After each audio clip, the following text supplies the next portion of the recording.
नमस्कार, मैं हूं शम्स ताहिर खान और आप देख रहे हैं वारदात। अंकिता भंडारी के कत्ल की स्क्रिप्ट 18 सितंबर की दोपहर को उसी वक्त लिखी जा चुकी थी जब उसने रिजॉर्ट के मालिक के एक नाजायज ऑफर को ठुकरा दिया था। इसी के बाद अंकिता को उसी शाम ऋषिकेश में एक बैराज के पास ले जाया गया और फिर धक्का देकर वहां उसे गिरा दिया गया। इसके बाद तीनों आरोपी कातिलों ने एक कहानी गढ़ी और वो यही कहानी अगले 5 दिनों तक लोगों को सुनाते रहे। लेकिन इत्तेफाक से अंकिता का एक दोस्त जम्मू में था जिसके पास एक सबूत था और इसी सबूत ने पूरी कहानी ही पलट कर रख दी।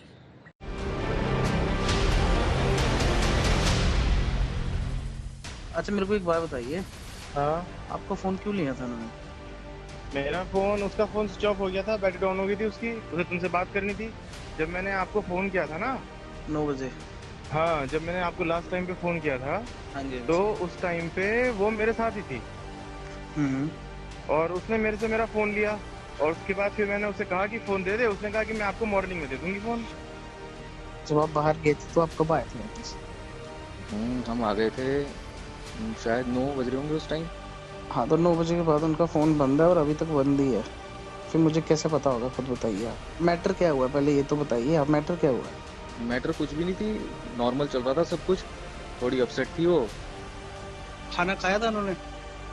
हाँ, मैंने खाना भी दिया था उन्हें। उन्होंने खाया था? अब ये तो मैं नहीं बता सकता ना। अच्छा। पहली 3 आवाज उन 3 आरोपी कातिलों की है जिन पर अंकिता भंडारी के कत्ल का इल्जाम है, जबकि चौथी आवाज अंकिता के उस दोस्त पुष्प की है जिसकी वजह से शायद ये केस इतनी जल्दी खुल गया। इस पूरी बातचीत में ही अंकिता की गुमशुदगी की शुरुआती तमाम सच्ची झूठी कहानी कैद है। इस कहानी को समझने के लिए न सिर्फ तीनों आरोपी कातिलों की बात सुननी जरूरी है, बल्कि इस बातचीत का वक्त जानना भी बेहद जरूरी है। इन तीनों की ये बातचीत सुने उससे पहले अंकिता की जिंदगी के आखिरी पलों की कहानी जान लेते हैं, जो इनकी बातचीत से ही सामने आती है। हालांकि ये कहानी झूठी है, फिर भी सुनिए। इस कहानी के हिसाब से 18 सितंबर की दोपहर को अंकिता का मूड खराब था, वो अपसेट थी।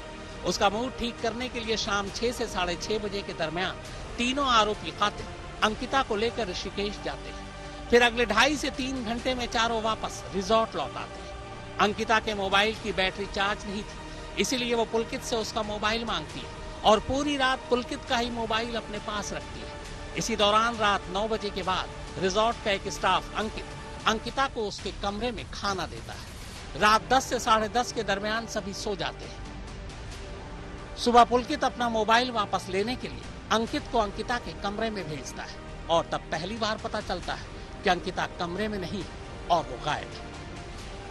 तो ये तो रही तीनों आरोपी कातिलों की शुरुआती कहानी। इस कहानी में क्या क्या झोल है वो बारी बारी से हर आरोपी कातिल की बातचीत सुनाने के बाद आपको बताऊंगा। तो सबसे पहले रिजॉर्ट के मालिक और इस केस के मुख्य आरोपी पुलकित आर्य की इस बातचीत को सुनिए। यह बातचीत अंकिता के दोस्त पुष्प ने रिकॉर्ड की। दरअसल जब 18 तारीख की रात को पुष्प की अंकिता से बात नहीं हुई और अंकिता का मोबाइल उसे बंद मिला, तब उसने 19 सितंबर को दिन में पुलकित को पहली बार फोन मिलाया था, सिर्फ ये जानने के लिए कि अंकिता कहाँ है। अच्छा, मेरे को एक बात बताइए। हाँ, आपका फोन क्यों लिया था उन्होंने? मेरा फोन, उसका फोन स्विच ऑफ हो गया था, बैटरी डाउन हो गई थी उसकी। उसे तुमसे बात करनी थी। जब मैंने आपको फोन किया था ना, 9 बजे। हाँ, जब मैंने आपको लास्ट टाइम पे फोन किया था, हाँ जी। तो उस टाइम पे वो मेरे साथ ही थी हम्म। और उसने मेरे से मेरा फोन लिया। और उसके बाद फिर मैंने उसे कहा कि फोन दे दे। उसने कहा कि मैं आपको मॉर्निंग में दे दूंगी फोन। और आपने दे दिया? भाई, मेरे फोन में मुझे रात में क्या करना था फोन का? अच्छा जी, ठीक है, चलो कोई बात नहीं। रात में मुझे फोन का क्या करना था? मेरा फोन तो उसी के पास था। रात को? हाँ। तो मेरे को तो फोन तो नहीं किया उन्होंने। क्या? मेरे को फोन नहीं किया फिर भी। अच्छा। उल्टा मैंने 3 बार किया, उन्होंने उठाया नहीं। फिर ऐसा कैसे हो सकता है बताइए? भाई देखो, अगर तुम्हारी क्या अगर बात? अगर अगर आपका फोन उनके पास है और मैं 3 बार रात को कॉल कर रहा हूँ तो मेरे एटलीस्ट फोन एक पे बार भी तो किया उठाएंगे आपने? ना। हाँ, आपके फोन पे। तो मेरा फोन भी घंटी बजी हाँ जी। और मेरा फोन घंटी बजी और मेरा फोन भी नहीं उठाया? नहीं, मैं वही कह रहा हूँ। ये ऐसा रात तो की पॉसिबल? ये रात की बात है, कोई 10:30 कितने बजे। बजे? 10 साढ़े 10 बजे की बात है। 10:30 बजे तक तो हम लोग सो रहे थे हमारे रिसोर्ट में। अच्छा। 10:30 बजे तक तो हम वहां पे लगभग ये मान के चलो 9 बजे तक हम रिजॉर्ट में थे। उसको खाना सर्व किया, खाना खाया उसने। तो खाना हम खाया अपने था हाँ, खाना उसको सर्व किया था। रात को? हाँ, कब? हम अपने लगभग 9 बजे करीब। 9 बजे के करीब जब आप वापिस आए थे? हाँ देखिए जब आप बाहर थे ना, हाँ। तब मेरी लास्ट टाइम बात हुई थी। उसके बाद आके सिर्फ आपका फोन आया था मुझे। अच्छा, उसके बाद से उनका फोन बंद है और अभी तक बंद ही है। तो मैं वही तो कह रहा हूँ ना, मैं तो उसके बाद सीधा वहां आया रिजॉर्ट में। और तो मैंने रिजॉर्ट अभी, में अपना वहीं हाँ, रुका। सुबह सुबह निकला मैं रिजॉर्ट से 6 बजे करीब। अभी आपका फोन मिला नहीं मिला अभी तक? ना, अभी नहीं मिला फोन मेरा। नहीं मिला? ना। तो आप अपने फोन को सर्च कीजिए ना। अरे भाई, मैंने सुबह सुबह उसको सौरभ को भेजा था ना अपने फोन को सर्च करने के लिए। हम्म। मैंने सौरभ को बोला, मैंने कहा भास्कर को बोला, मैंने कहा सौरभ ऐसा है, वो अंकिता के रूम में मेरा फोन पड़ा हुआ है, उसे नॉक करके जो है ना मेरा फोन उठा करके चार्जिंग पे लगा दे। मैं अभी थोड़ी देर में पहुंच रहा हूँ रिजॉर्ट में। तो ओके। उसने मेरे को बोला कि भैया, उसने सौरभ को भेजा, उसने बोला भैया वो तो रूम में नहीं है। मैंने कहा अच्छा। और उसका सामान वगैरह कह रहा हूँ, सामान सामान तो सब रखा है उसका। अच्छा, सीसीटीवी तो होंगे ना? प्रॉपर्टी के हाँ चेक तो करता हूँ मैं, सीसीटीवी क्या है, क्या चल रहे हैं, क्या है, क्या स्थिति है। नहीं, चलते तो होंगे, ऐसा थोड़ी ना कि नहीं चलते होंगे, सीसीटीवी तो ऐसा चलते है, होंगे। देखो पुष्प, हाँ जी, हाँ जी, बोलिए। मेरे साथ ना, मैं आपसे ज्यादा जिम्मेदार व्यक्ति हूँ, समझ रहे हैं आप? नहीं, मुझे पता है आप ठीक पे है। ज्यादा जिम्मेदारी है। और मुझे ना मतलब क्या बोलते हैं, ये सब सिनेरियो ना हम्म। मुझे कचोट रहा है। मतलब मुझे समझ में बात नहीं आ रही कि क्या आपके साथ तो नहीं है वो। मुझे सच सच अरे आप ये बताइएगा। सर, ऐसा होता तो मुझे आपको कॉल करने की क्या जरूरत थी, बताइए। कहीं उसके घर वालों के सामने कोई ऐसा सिनेरियो क्रिएट करने के लिए कोई आपकी और उसकी बात हो कि नहीं चलो मैं अरे चलती नहीं हूँ। नहीं नहीं नहीं सर, कैसी बातें कर रहे हैं आप? मैं अपने घर पे हूँ, मेरी लोकेशन देखिए आप। और इतनी जल्दी पॉसिबल नहीं हो सकता, यहाँ से 13-14 घंटे की जर्नी है। ओके। तो आप बाहर कब उसके गए थे? कहाँ? बाहर कब गए थे आप? रिजॉर्ट से? 6 बजे? हाँ, रिजॉर्ट से लगभग 6 बजे तो नहीं गया था। हम लोग गए थे कोई ऐसे 6:30 7। अब एग्जैक्ट टाइम तो मेरे को ध्यान नहीं है। अच्छा अच्छा, तो 9 बजे वापस आ गए थे, हैं? हाँ, 9 बजे तक आ गए थे वापस। अच्छा, रात तक तो रूम में थी ना? रात तक रूम में थी वो।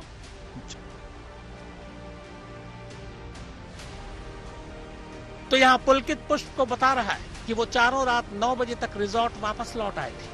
ये पुलकित का पहला झूठ था। सीसीटीवी कैमरे के हिसाब से ऋषिकेश से रिजॉर्ट वापस आते वक्त स्कूटी और बाइक पर सिर्फ 3 लोग थे।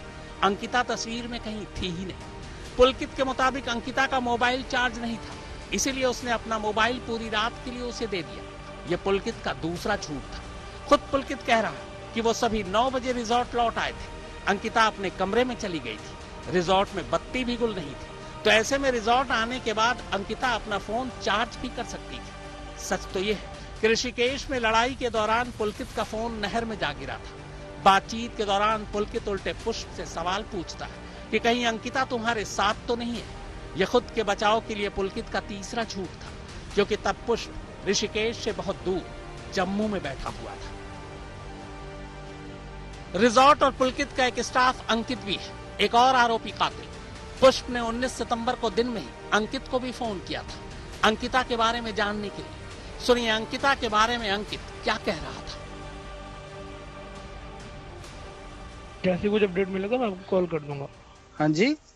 मैं कह रहा हूँ जैसे कुछ अपडेट मिलेगा हम आपको कांटेक्ट कर लेंगे। मतलब आपको कुछ तो पता होगा ना कि कब गए हैं कब नहीं गए हैं, कुछ तो पता होगा भैया ना? मैं यहाँ बैठा थोड़ी ना था देखने के लिए। नहीं, मेरे को एक बात बताओ, जब आप साहब रात को इकट्ठे गए थे तो उसके बाद वापस आई थी वो या नहीं आई थी? क्यों नहीं इतना आई तो थी? बताओ। जरूर आई थी। आई थी। आई थी? बिल्कुल आई थी। खाना खाना खाया था उन्होंने? हाँ, मैंने खाना भी दिया था उन्हें। तो उन्होंने खाया था? अब ये तो मैं नहीं बता सकता। अच्छा अच्छा, तो मतलब फिर ये सुबह ही निकले, अगर निकले हैं तो? पता नहीं भैया, मेरे को कुछ भी, मेरा खुद दिमाग खराब हो रखा है। हम लोग सुबह से यही सोच रहे हैं, देखो, इधर भी दिमाग बोले उधर भी दिमाग बोले। वाली कोई बात नहीं है। देखो, अगर कोई भी बंदा स्टाफ का इन्वॉल्व हुआ ना बीच में, तो अच्छा नहीं होगा। ठीक है ना? मैं धमकी भैया नहीं दे रहा हूँ, मैं हम बस सिर्फ हम तो बता खुद रहा हूँ। चाहते हैं हमें पता लग जाए क्या बात है। नहीं, वो तो अच्छी बात है, आपको पता लग जाए, आपके हम भी साथ यही है तो चाहते आप हैं। बता दो, आपके साथ है तो आप बता दो बल्कि। अरे मेरे साथ होता मैंने फोन क्यों करना है यार? कैसी बातें कर रहे हो तुम भी यही बोल रहे हो, तुम्हारे साहब भी यही बोल रहे हैं। अब बस भैया वही बात है ना, अब हम भी क्या करें बताओ, हम तो ठीक है ना? खुद परेशान हो गए देखो हैं। भाई, पता क्या है, लास्ट टाइम बंदा तुम्हारे साथ है, तुमसे ही पूछना है ना, मैंने किसी और से थोड़ी ना पूछना है, बताओ। ये अपडेट तो तुम ही दोगे ना, इतना समझदार तुम भी हो कि अगर बात आएगी तो चलो तुम्हारे भैया, सिर पे आनी है ना। मैं अपनी समझदारी आपके साथ नहीं दिखाना चाहता हूँ। नहीं मुझे पता है आप बहुत समझदार हो, हाँ, वो मुझे तो पता है, पर मैं अपनी अपनी समझदारी समझदारी का आप सही जगह इस्तेमाल करो, उनको ढूंढो। बिल्कुल मैं कर भी रहा हूँ, मैं कर भी रहा हूँ। आप प्लीज हाँ मुझे मत प्लीज समझाओ। ढूंढिए। और देखो सुनो, अब टाइम देखिए आपको कितना हो हाँ चुका है ऑलरेडी। भैया, मैं कोई हवा में उड़ के थोड़ी ना ढूंढ सकता हूँ। मैं भी हाँ कोशिश कर रहा हूँ, मैं पुलिस को कांटेक्ट कर सकता हूँ। ठीक है, मैं जितना अपने तरफ से अप्रोच कर सकता हूँ मैं उतना अप्रोच कर रहा हूँ।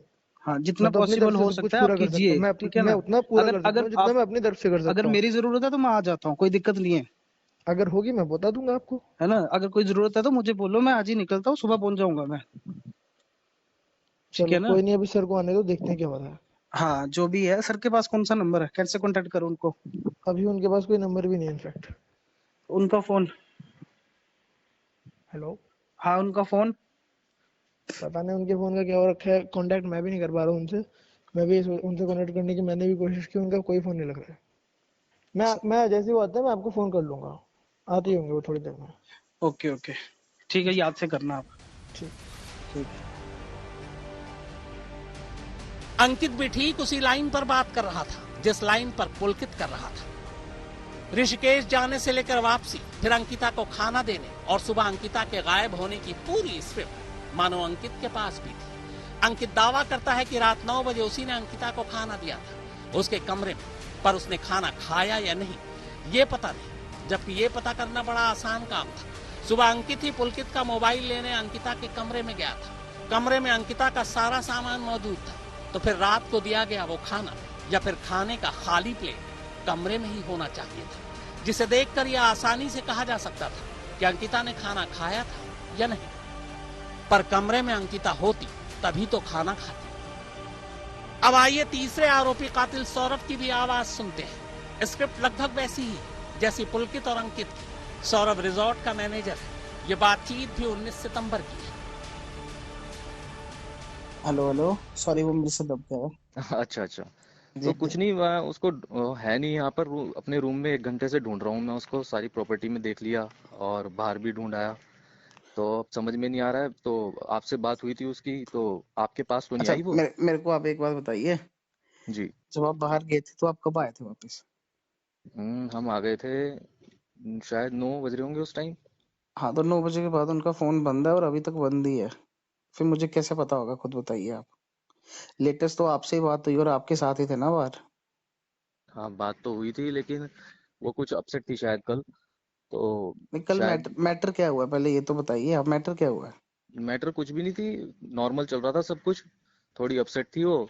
बताइए चलो मैटर क्या है, ये मैं तो एक बताइए बार पहले। देखता हूँ मैटर। मुझे ऐसा लग रहा है आपको छुपा रहे हैं। नहीं नहीं भाई, तो छुपाने वाली क्या बात है इसमें, नॉर्मल वो जॉब कर रही है यहाँ, मैं भी जॉब करता हूँ यहाँ पर। देखिए मैं तो वो समझ रहा हूँ कि जॉब कर रहे हैं, वो भी जॉब कर रहे हैं, मगर ऐसा कभी हुआ नहीं है ना, तो अब इसलिए यही सोच पूछ रहा हूँ। करके तो मैं भी हैरान हूँ कि ऐसा कैसे पॉसिबल है। वो तो ज्यादा ज्यादा ज्यादा से ज्यादा बाहर रिजॉर्ट के रोड तक फोन पे बात करते हैं, और नंबर भी स्विच ऑफ है। आपने बाहर बात। रोड तक देखा किसी ने। हाँ मैं रोड पे आया हूँ, और अभी मैं प्रॉपर्टी की बैक साइड पे जाऊंगा, एक बार वहां देख के आऊंगा, कहीं गंगा किनारे वहां कहीं तो नहीं बैठी हुई है। अंकित शर्मा और विकास शर्मा के साथ अरविंद ओझा, ऋषिकेश, आज तक। अंकिता का दोस्त बातचीत के दौरान बार बार तीनों आरोपी कातिलों से वो वजह पूछ रहा था जिस वजह से अंकिता गुस्से में थी या फिर अपसेट थी। वो बार बार ये भी कह रहा था कि अंकिता के साथ जो कुछ भी हुआ है वो रिजॉर्ट के अंदर ही हुआ है और रिजॉर्ट के ही किसी स्टाफ ने किया है। तो क्या वो स्टाफ रिजॉर्ट का ही मालिक था?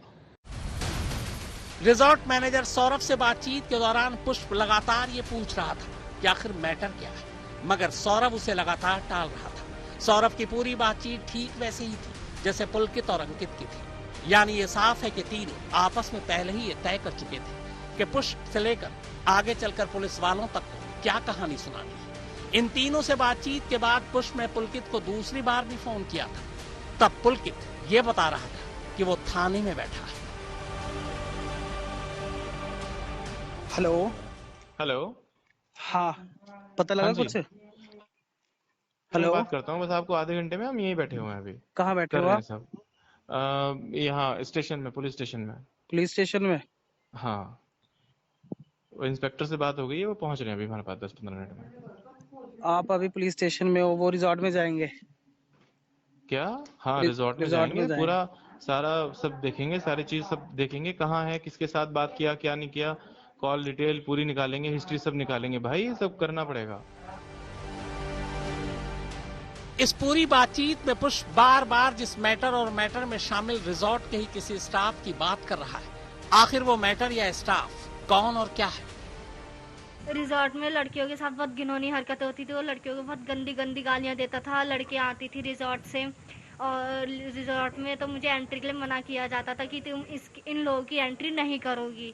लड़का लड़कियां आते थे ज़्यादातर, तो उनके साथ भी घुल मिल जाता था। स्विमिंग पूल में नहाता था उन लोगों के साथ और गांजा वगैरह ये सब नशे वगैरह ये सब करता था। मुझे बहुत गंदी से गंदी गालियां दी है पुलकित आर्या ने। अंकित गुप्ता जो है वो लड़कियां लेके आता था रिजॉर्ट में बहुत से बहुत गंदी से गंदी हरकतें होती थी रिजॉर्ट में। 18 सितंबर को ही अंकिता इतनी ज्यादा अपसेट या गुस्से में क्यों थी? क्या 18 सितंबर को अंकिता को कुछ ऐसा करने को कहा गया था जिससे वो भड़क उठी? क्या 18 सितंबर को रिजॉर्ट में कोई वीआईपी गेस्ट आने वाला था? यही वो सवाल हैं जिनके जवाब उत्तराखंड पुलिस को तलाशने हैं। इसके लिए आरोपी कातिलों से सच उगलवाना और उनके खिलाफ पुख्ता सबूत हासिल करना बेहद जरूरी है, क्योंकि जहां तक मौका वारदात से सबूत इकट्ठा करने की बात है तो पुलिस प्रशासन ने तो उस रिजॉर्ट को अपनी साख बचाने के लिए वक्त से पहले ही मटियामेट कर दिया है। अंकित शर्मा और विकास शर्मा के साथ अरविंद ओझा, ऋषिकेश, आज तक। तो वारदात में फिलहाल इतना ही, मगर आज तक पर खबरों का सिलसिला लगातार जारी है।